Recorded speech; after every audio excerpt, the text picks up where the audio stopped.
Ilaza le miseho amin'ilay bio anaty Facebook eto hoe lany tena rolona eto amin'ny tanàna. Finoko landro any.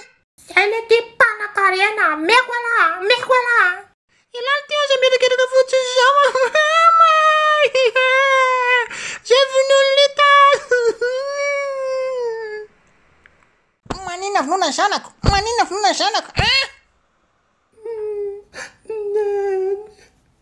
Zafno Mamanlita. Mamanlito. Inona e? Misy tediavanao anga? Nahoana ny ankizinao sy te hamaina ary Mamanlita? Mamely ny aka tsy maintsy asiko ka. Zaza maditra. Zay adina ankizy avy ve Ramatoa dia hanorosory a? Rehefa tsy faly hoe zato tenao, andeha re mitory. Tandre mity vava sondoava-patante mba lanjalanjao e. Raha misy alahelo aza mahery an-trano e. Avifanao. Zany akory tsy mila sotasotana hoe mila ady.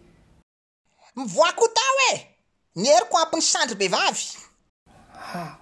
Ianao indray no taky ny mamo miantso polisy. Raha toka ny sandry ny tady avindry ny atiako misy.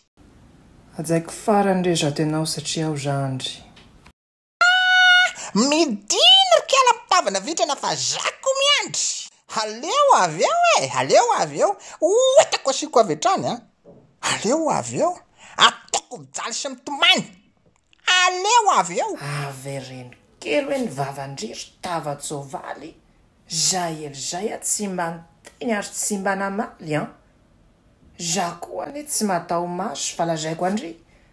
Mivandravandra tao maso sovaly kala dondry ny te. Nahoana ny zanako no. Nenao mamely ny aka nenao mamely ny Aleo io asiko. Kare Ramatoa.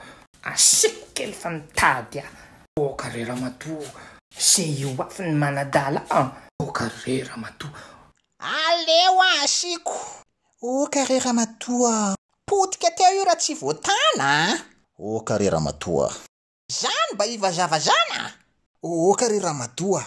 Lita, andao ilalao. Ty mofon-la. Andao marina le si lalao andao ilalao amin'izay va. Sy adina kisy ave moravana. Noentina nimba ny fifankatiavana. Teo izy niady mifandritarita avy eo miombona vaky iray minitra. Dia isany efa zany zao ny voa amin'izany zao. Satria ireo ankizy ireo nge zao miombona ihany. Ny fahasambaraka ve tsy fafy raha niady ny ankizy natao aprafy.